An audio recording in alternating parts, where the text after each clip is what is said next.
let us start our presentation. The title is Analysis on Legitimate Tools Abused in Human-Operated Ransomware. So we are from Incident Response Team in Trend Micro, Japan. And I'm Toru Yamashige, and Keisuke Tanaka will be making a presentation here. So firstly, I would like to define what exactly is legitimate tools in this presentation, and actual incident cases where the tools were abused. So these days in human-operated ransomware, attackers often abuse legitimate tools for defense evasion, means to avoid being detected by security products. So what exactly is legitimate tools? We roughly categorize legitimate tools into three categories shown at the bottom. One is Microsoft native tools, such as PowerShell, PsExec, WMI, MSBuild, and so on. And those tools are being well researched widely as LOLBIN or LOLBAS. And the other is pentest tools, such as Cobalt Strike, Mimikatz, Bloodhound, and so on. A majority of them can be detected by security products these days because antivirus vendors are making effort to detect them. And what we would like to emphasize is the last one, commercial tool, which is developed by enterprises for commercial use, such as AnyDesk, Splashtop, Rclone, and so on. As there are currently not enough information about the tools from security perspective, and the number of abuses getting increased these days, we would like to focus those tools in this presentation. So commercial tools are typically used in enterprise daily operations, so it is difficult to detect and block the activity by security products. Also, commercial tools are multifunctional. For example, it provides attackers not only remote access, but also file transfer, script execution, just like remote access tools. Therefore, it is convenient for attackers to perform their malicious activities. And we categorize commercial tools into these two types at the bottom. One is RMM tools, remote monitoring and management tools, used in command and control phase, mainly used for remote accessing the victim environment. The other is synchronization tools used in exfiltration phase, which is used to collect and send confidential information to attackers' infrastructure. And let me easily introduce each of them. The first is RMM tool, and how RMM tool is used by attackers. And once the agent is installed or executed on the victim PC, the agent starts calling back to the relay server, and attacker will be able to remotely control the PC through relay servers as if accessing via remote desktop. And as I mentioned earlier, most of RMM tools are multifunctional, just like RAT. And what about synchronization tools? It is command line or GUI-based tool which synchronizes specific files or directories on the compromised endpoints to cloud services such as Google Drive, Amazon S3, Mega, Dropbox, and so on. Or it synchronizes attacker's machine directly from the compromised host.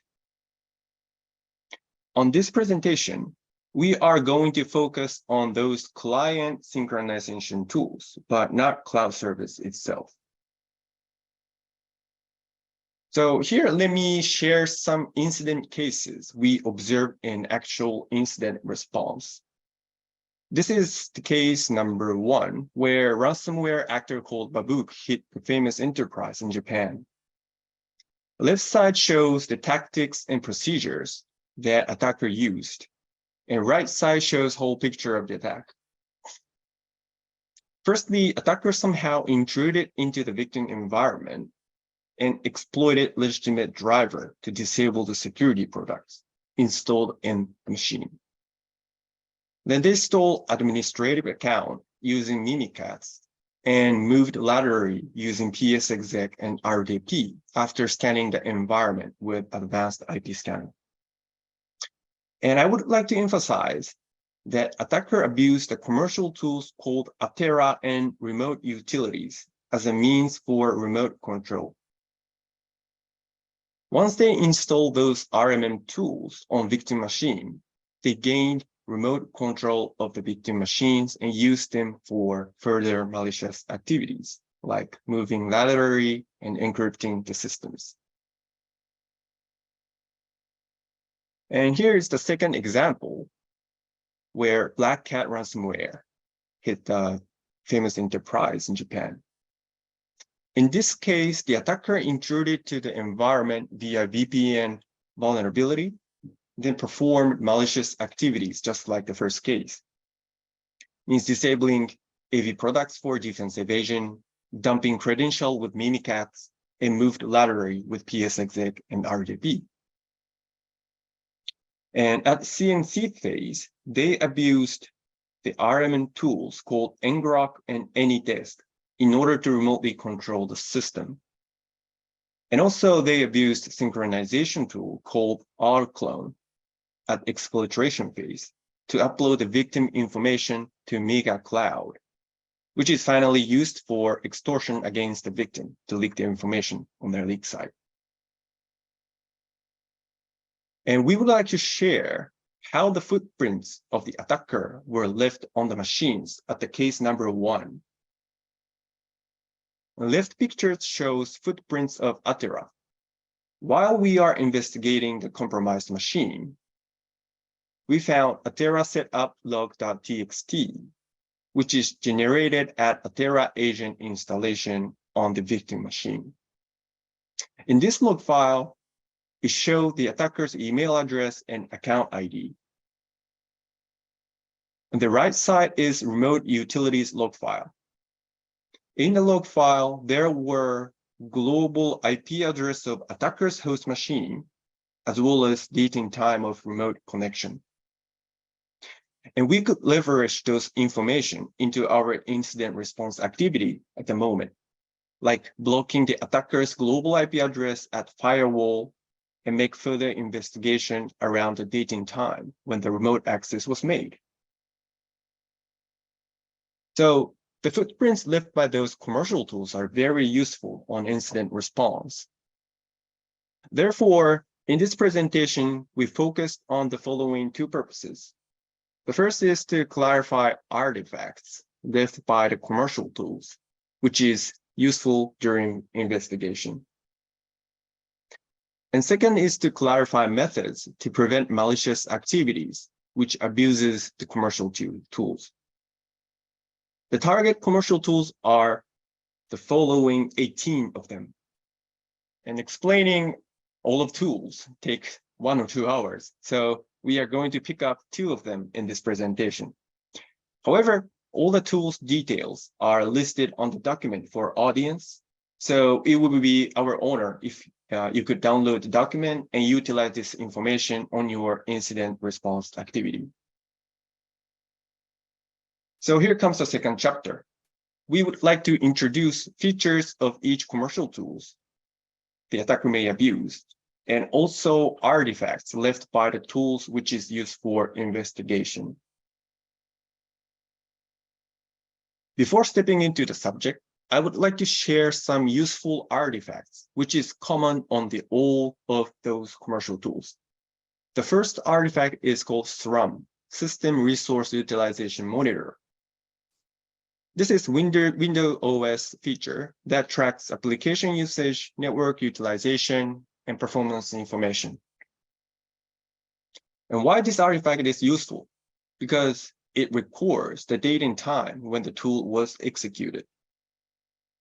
Another useful point is it records how much data was sent and received by the programs.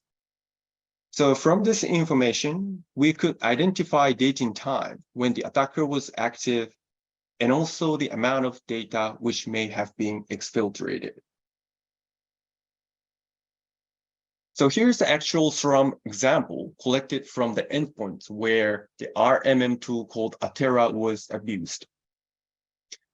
As SRUM indicates the program execution, we can identify that the Atera was installed on the machine on 2022, September 24th, seeing the very first entry. Also, as we see bytes received and bytes sent column in the middle, which shows network traffic occurred from Atera, there are significant increase from September 27th to 28th. And we can guess that the attacker was remotely controlling the machine on this date, which will be the pivot point for the further investigation. And this is the SRUM collected from a machine where FileZilla was abused for data exfiltration.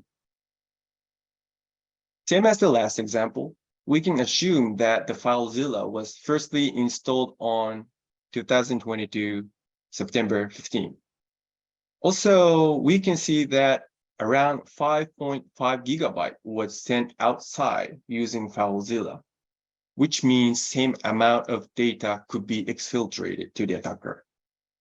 So from this information, we can move forward our investigation, like performing carving on the disk to locate the actual exfiltrated files. And here's another useful artifact other than SRUM, which is Windows Event Log 4688. And this event log records the process information created on the machine with a detailed picture. In this example, at the bottom, it shows cmd.exe was executed with detail of arguments. And most of Windows artifact only records that cmd.exe is executed, but not with arguments. So this information helps us a lot on knowing what actually was executed by attacker in very detail. But please be aware that this event log is disabled by default, so must be enabled manually before using it.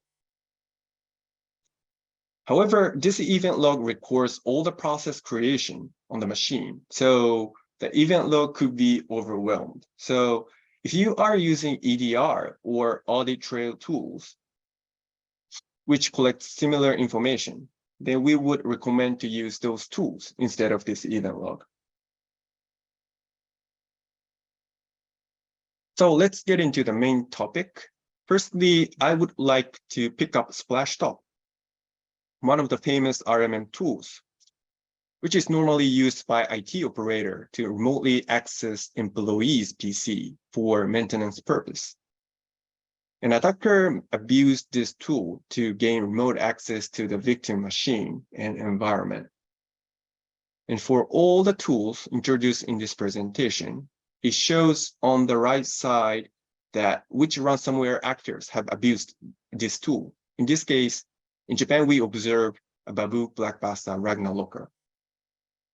And also, it shows if the tool connects back to the attacker's server directly or via relay server, as well as if it requires installation on the host or it forms portable format. In order to remotely access the victim machine, attacker needs to install Splashtop to the victim machine first.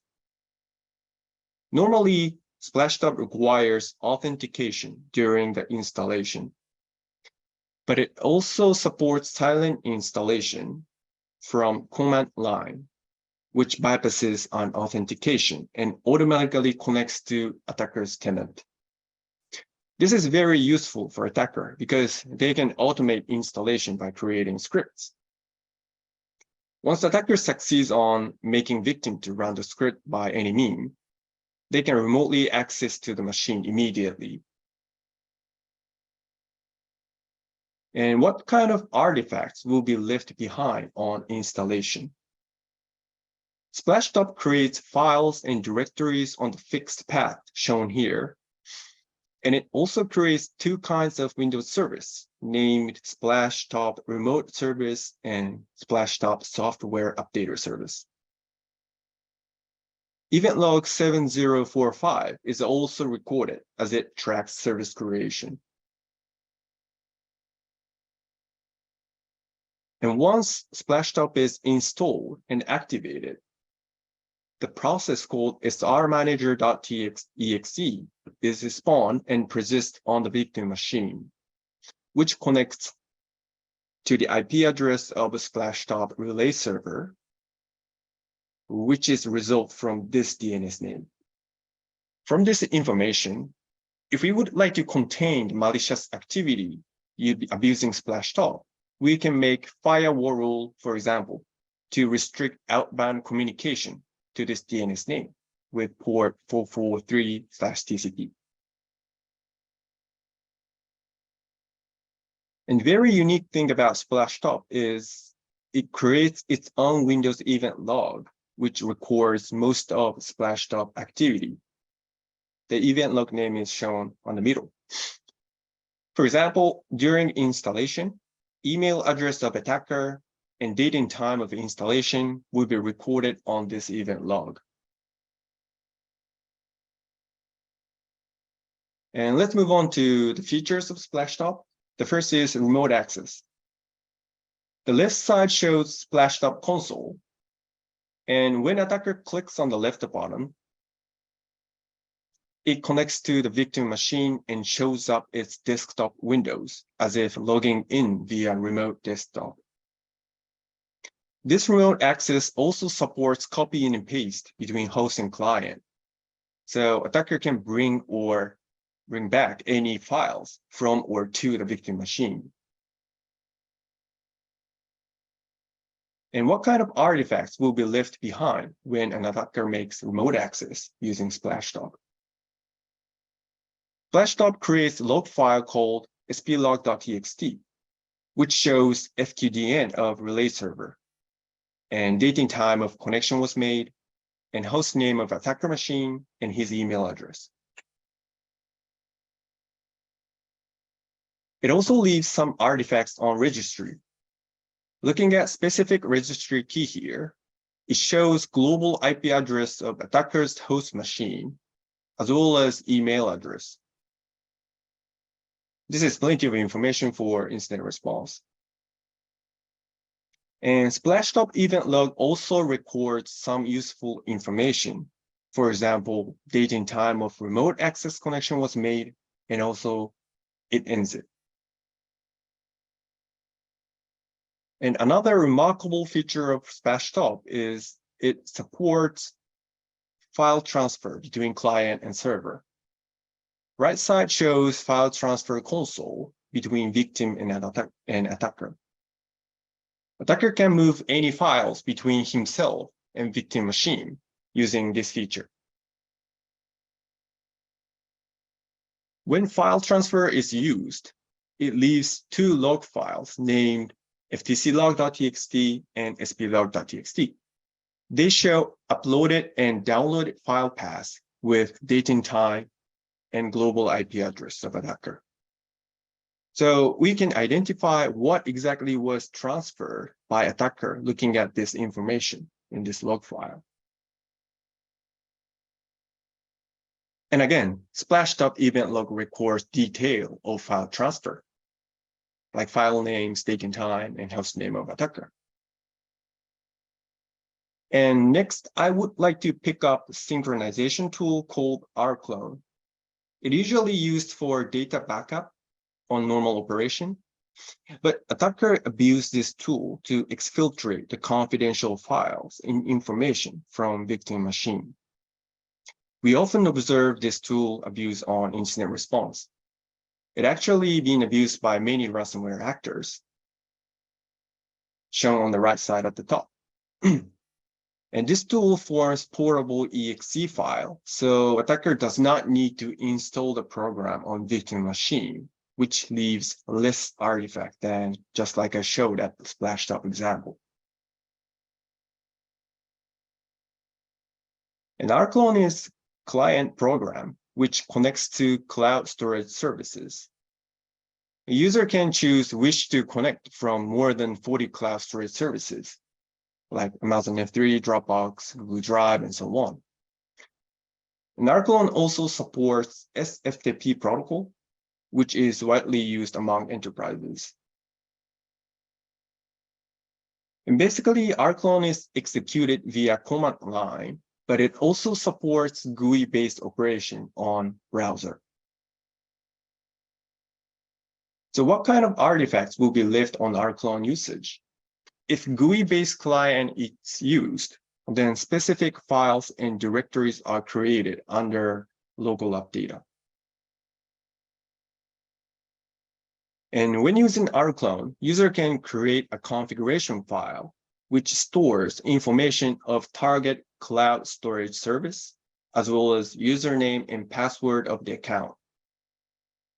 And this configuration file can be utilized at executing the command for exfiltration at the later stage. So if the attacker creates this configuration file, then it can be found under app data directory with the name of rclone.conf. And this is example of the command utilizing the configuration file to copy, means exfiltrate all the data under C:\data to cloud storage using Rclone. So if event log 4688 is enabled, or EDR product is installed on the victim machine, then that Rclone commands, just as I showed previously, would be left as shown here. So this is it for Rclone, and you may notice that there are much less artifacts than Splashtop examples. And I suppose this is one of the reasons that Rclone is often being abused by the attacker. So that's it for chapter 2. Again, we've just picked up 2 commercial tools as an example, but all the 18 of tools are listed in the documents for audience. So please utilize it for incident response activity. So from here, I will pass over to Keisuke for his presentation. Thank you, Yamashige-san. So hi, I am Keisuke Tanaka, also from Incident Response Team of Trend Micro. This is the last chapter of this presentation. Based on what has been explained so far, I will explain how we will take countermeasure against abuse of these legitimate tools. Next slide, please. Thank you. Since remote administration tool and file synchronization tools are legitimate tools, it will be difficult to use so-called pattern file to get rid of them or to block them by using reputation of the URL. Therefore, the basic direction of countermeasure is to explicitly control outbound communication and the execution of application and the installer, as described here. We believe that controlling connection is the most effective and easy way to control, because in Aproca, it is not possible to control processes that are already running with system privilege.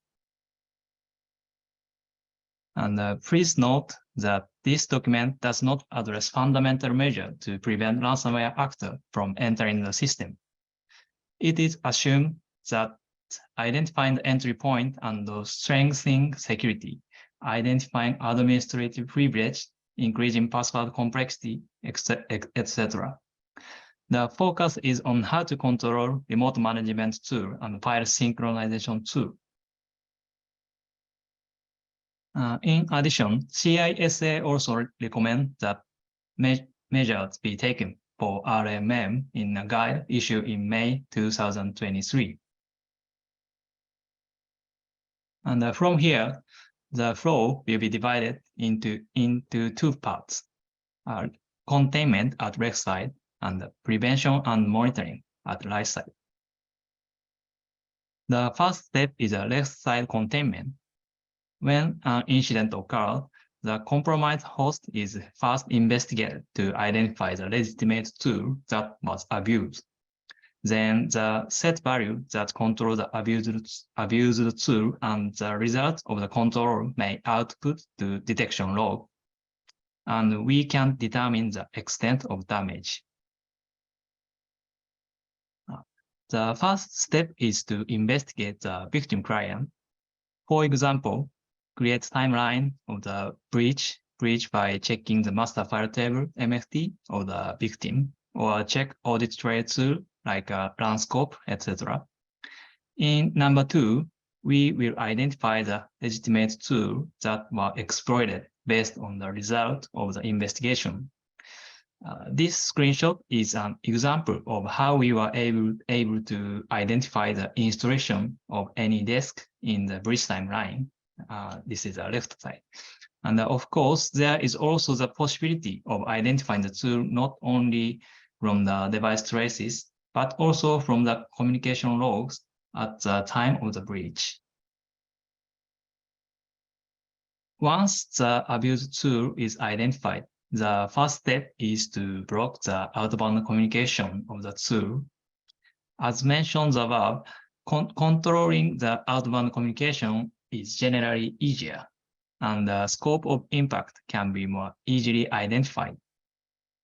The second step, controlling tool execution, is done by using the tool's publisher or product name. Then in number 3, we identify the victim where the tool has been deployed. And in number 4, we investigate each victim and ask whether the tool has been installed as intended by the user. In the fourth step, we investigate each victim and conduct interview to determine whether the tool was installed as intended by the user. And this is example of control 1 and 2. On the left is a screen showing FortiGate with rule to block outbound communication. And on the right is a screen showing AppLocker with control by product name. Before an incident occurs, it is important to know where and how to control the communication. It would be a good idea to verify the procedure and verification of the control point before an incident occurs. And this is a consideration of control. When control execution with AppLocker, control results are output only locally unless event logs are aggregated using syslog server or other third-party products. On the other hand, if a third-party management product is used, it is generally possible to aggregate the control result to the server.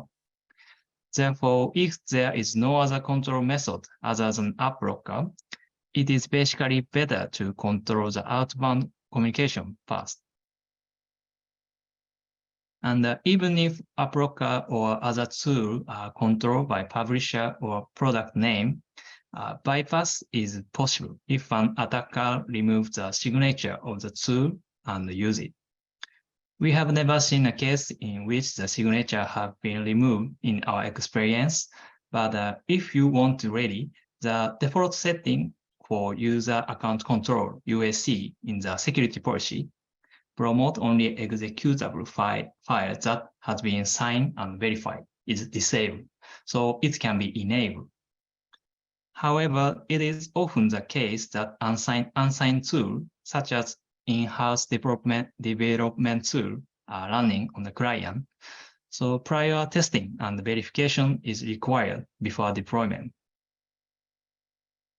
The following is a description of the prevention and monitoring process during normal time when no incidents are occurring. First, tool usage is identified, then tool to be allowed and tool not to be allowed are determined. Then control tools that are not allowed, and if they are executed on client, it is better to send alert to SOC or security administrator. As for the first point, investigation of tool usage, we will attempt to visualize it from communication log and control log in the same way as I explained in the previous section. We investigate who is using the tool and for what purpose and conduct interview with the user to clarify whether the tool are used for private purpose or are essential for business. The second point is to determine which tool to permit and which not permit, and to prepare an application flow to permit tools that that are not permitted by rule but they are absolutely necessary. Also, tools that are already in use that we do not permit will be installed. And next, control the tools that are not allowed. In addition, we will build a mechanism to alert based on the log when the controls are made and prepare a flow to confirm whether the detection is intended or not. Now, here is a matrix with a row for each tool permission status. Allow to the all employee, and allow to some employee, and not allow to all employee, and a column for the hosts that are allowed, and allowed and are not allowed. Yeah, and it is difficult to monitor tools that are allowed for all employee, but one idea is to use a group of tools that are basically rarely used on a server OS. Therefore, we think this is a good idea to first alert only the detection, only the server OS. The bottom two lines regarding tools that are allowed for some employee and not allowed for all employee as stated. It will be described to be able to detect communication and tool execution on an unauthorized client. I have listed three tips for efficient control and monitoring. As mentioned earlier, the first tip is to start by monitoring the server OS. The second tip is to use security products that can be categorized and control outbound communication. It may be worth considering using these products to efficiently control the outbound connection of remote management product and cloud storage. For the third point, even though it is difficult to detect by pattern file because they are legitimate tools, it is important to understand the background behind the abuse of such tools. Detection rules for legitimate tools in EDR are often prepared based on the background of abuse of legitimate tools. So check detection status of such rule or the use of custom query can be considered. Custom query may be based on the tool name and file path. Please refer IOCs on appendix of this presentation deck. And this is a last slide. Finally, this is a summary of the whole presentation. In this presentation, we started with chapter 1, how are legitimate tools such as remote management tools and file synchronization tools being used by recent targeted ransomware. In chapter 2, we explain the future of each tool and how they can be used and explain the characteristics of each tool and the artifacts that are useful when investigating.